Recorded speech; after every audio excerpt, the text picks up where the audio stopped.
I want to talk about one more thing before we get to the NFL, which is Kawhi Gate, which is I saw someone dub it that. I thought it was really funny. I will say this may be the craziest story that I have heard in the past. I don't know really how long in any sort of sport. Like the Luka trade was surprising in terms of like, it's surprising because we didn't think it would happen. It's, sports. But this is more like, there's like probably federal investigation that needs to happen. Now, I'm not going to break it down because Pablo Torre did a fantastic job breaking down actually what happened. I will say this. My prediction on what's going to happen, or what I think might happen, is I don't think Adam Silver is going to do much. I think he's maybe going to suspend a few executives.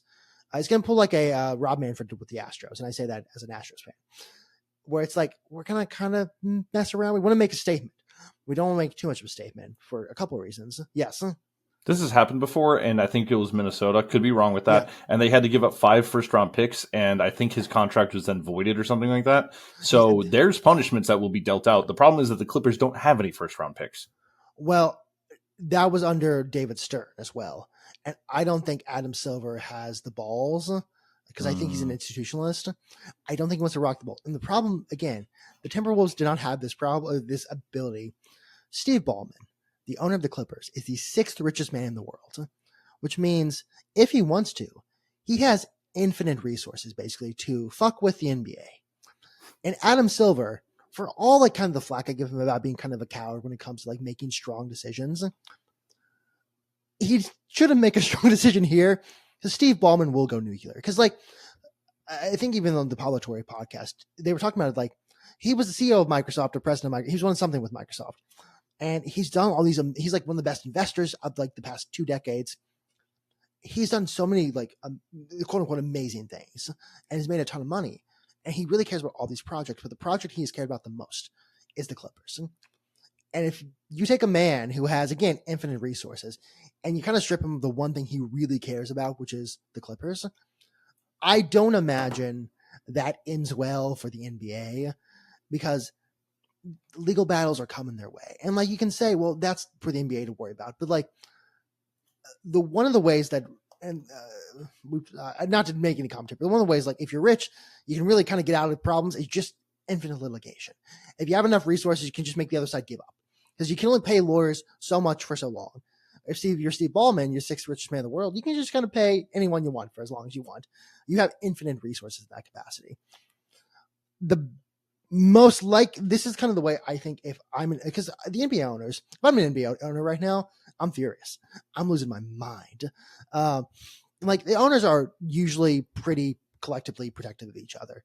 Like say what you want about the owners as people, as billionaires, as millionaires, as whatever. They will protect each other and they are like a group together. Steve Ballmer has, if allegedly broken that trust, broken that covenant. And if you have 29 other rich guys who really don't like you that much, there's going to be some sort of reckoning. Do you think they'll force him to sell the team? I don't think be like, this is unethical. You've gone completely against everything we stood for.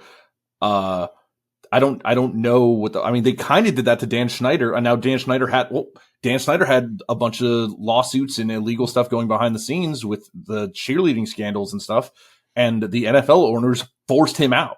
They were like, you're selling this fucking team. And they did.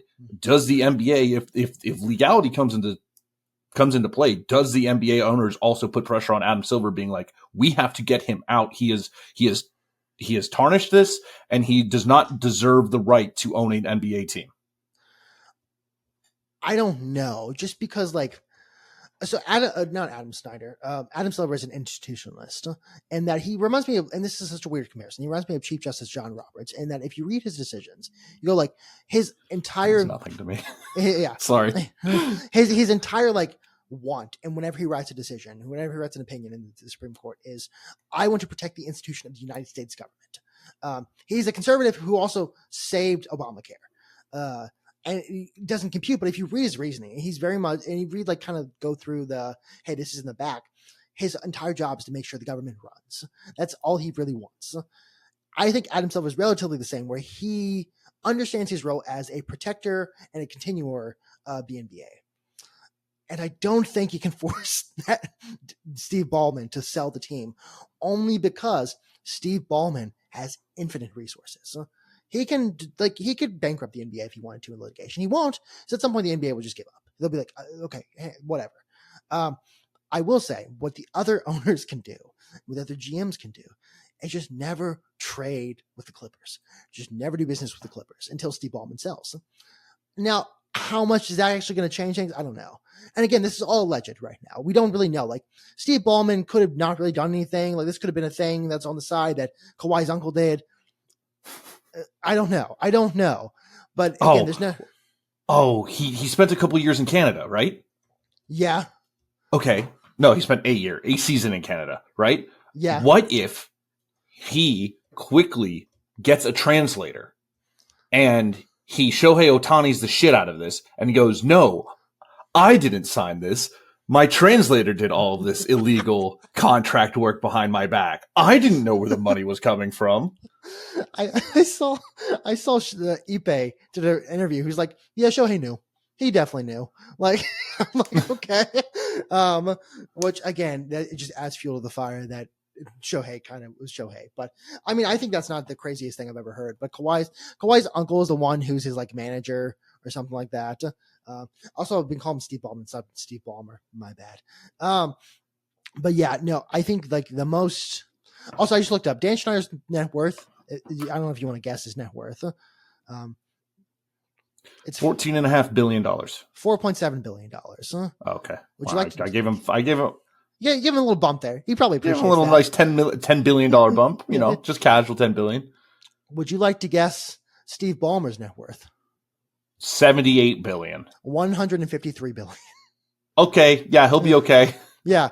So when I say like he can basically he kind of decides his own fate here. Like with Donald Sterling was easy to kick out. One, because you had all the political capital in the world to do it. And two, like I don't know I don't know what his net worth is. I imagine it's not that. I don't even think it's Dan Snyder.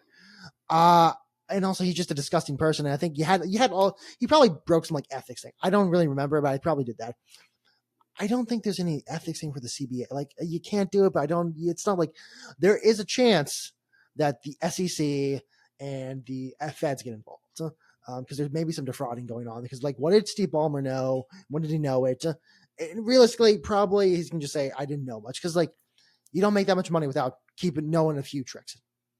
With that said, if you're an NBA owner, if you're Tillman Fertitta, if you're anybody, all you have to do is go like, I'm just never trading with the Clippers. Like they can go fuck themselves. And at that point, like you kind of ruined his whole experiment. There's a lot that went on in this, but it's like Kawhi also may be just fucked. Because if Kawhi knew what was happening, he may be fucked. Because now he's broken the CBA. Or I don't know if he's broken the CBA, but he's gone against the CBA. Adam Silver can probably do much more to Kawhi than he can to Steve Ballmer. I think Adam Silver's job in his mind is to protect the institution. That probably involves, because you get rid of Donald Sterling to protect the institution, make sure you don't have scumbags like really bad scumbags for owners. Steve Ballmer, you're like, well, I can try to kick him out, but he also, again, could destroy me. He could probably find a nuclear missile to destroy me. He just has those resources. He has infinite resources. So Kawhi Gate, I think Kawhi kind of gets fucked. We'll see what happens, but he might get fucked. Steve Ballmer doesn't, but I think I don't know, maybe another executive takes the fall. Maybe you have, I don't know, you get someone out of the basketball for like 5 years, banned for 5 years, and they go right by a Spanish soccer team. So I don't know.